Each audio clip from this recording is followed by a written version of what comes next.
അപ്പോൾ അതനുസരിച്ച് ഓരോ ഋതുവിൻ്റെയും സ്വഭാവങ്ങൾ കണക്ക് കൂട്ടിയാണ് നമ്മൾ ഈ ഓരോ ഔഷധങ്ങളും ഉണ്ടാക്കുന്നത്. ഇപ്പം നമ്മളുണ്ടാകും, ഇപ്പം ഏറ്റവും കൂടുതൽ അന്തരീക്ഷം ചൂടായി നിൽക്കുന്ന സമയമാണ്. അതുകൊണ്ട് തന്നെ നമ്മളും നമ്മുടെ ശരീരത്തിന് ചൂട് കൂടുതലായിട്ട് അനുഭവപ്പെടും. ആയതിനാൽ ആണ് നമ്മളെപ്പോഴും ഈ സമയത്ത് കൂടുതലായിട്ട് ഈ ബൃഹത് ശതാവരി ഗുണം എല്ലാ കക്ഷികൾക്കും കൊടുക്കാൻ ആളുകൾ ഒത്തിരി പേര് വന്ന് നമ്മളോട് വാങ്ങുന്നുണ്ട്. അപ്പോൾ അവർക്കൊക്കെ വേണ്ടിയാണ് നമ്മളെ പിന്നെയും ഇത് ഉണ്ടാക്കേണ്ടി വരുന്നത്.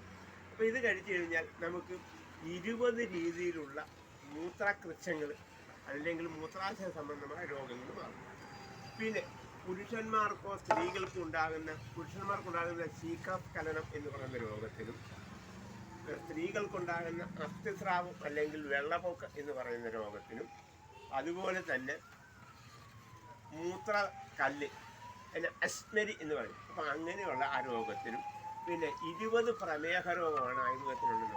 അതായത് ഇക്ഷുമോഹം, മധുമോഹം, ശുക്ലമോഹം, ലലാമോഹം. നമ്മൾ ഇങ്ങനെ ഒത്തിരി മേഘങ്ങളെ കുറിച്ച് പറയാറുണ്ട്. ലലാമേഹം, അങ്ങനെ പ്രമേഹത്തിനെ കുറിച്ച് 20 സൈസ് പ്രമേഹങ്ങൾക്കും നല്ല ഒരുപോലെ അനുഭവം കിട്ടുന്നു. പ്രമേഹ രോഗികൾക്ക് കഴിക്കാവുന്നതുമായ ഒരു ഏറ്റവും നല്ല സമ്പൂർണമായ ഒരു ലേഹ്യമാണ് ഞാനീ പറഞ്ഞ ബൃഹത് ശതാവരി ഗുണം എന്നാണ്. എന്താണ് ഈ ബൃഹത് ശതാവരി ഗുണം എന്ന് എല്ലാവരും ചോദിക്കുന്നത്? സാധാരണ ശതാവരി ഗുണം അല്ലേ കഴിക്കുന്നത്. ബൃഹത്ത് എന്ന് പറഞ്ഞാൽ ഇതിൻ്റെ നീരും കൂടുതൽ ചേർക്കും.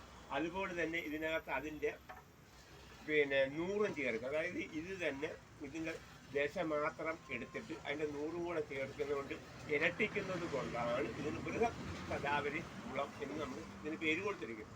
അപ്പോൾ ഇത് നമ്മളിങ്ങനെ കഴിച്ചു കഴിഞ്ഞാൽ നമുക്കെപ്പോഴും ഈ പറഞ്ഞ മൂത്രാദി സംബന്ധമോ മൂത്രപ്പഴുപ്പോ മൂത്രച്ചൊടിച്ചിലോ ഇങ്ങനെയുള്ള രോഗങ്ങൾക്കും ഇപ്പം മഞ്ഞപ്പിത്തം എന്ന് പറയുന്ന രോഗത്തിനും ഒക്കെ അത്യുത്തമമായിട്ടുള്ള ഒരു നല്ല രസായന രീതിയിലുള്ളൊരു ഗുണമാണ് പക്ഷേ ഇത് കഴിക്കുമ്പോൾ ഞാൻ എപ്പോഴും പറയുന്നുണ്ട്, ഇതിന് എല്ലാ പഥ്യാനുഷ്ഠാനങ്ങളോടും കൂടി വേണം ഇത് കഴിക്കാൻ. എന്ന് പറഞ്ഞു കഴിഞ്ഞാൽ ഇറച്ചി, മീൻ, മുട്ട ഇതെല്ലാം ഒഴിവാക്കി ശരീരവും ശുദ്ധിയാക്കി, അതായത് വയറൊക്കെ ഇളക്കി രക്തശുദ്ധിയാക്കി വിഷാംശവും മാറ്റിയിട്ട് നമ്മളിത് കഴിച്ചാൽ നമുക്കിതിൻ്റെ അനുഭവം കൃത്യമായി കിട്ടും.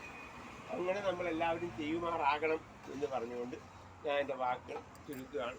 നിങ്ങൾക്കെല്ലാവർക്കും ഒരു നല്ല ദിവസത്തെ പ്രദാനം ചെയ്തുകൊണ്ട് നിർത്തുന്നു. നന്ദി, നമസ്കാരം.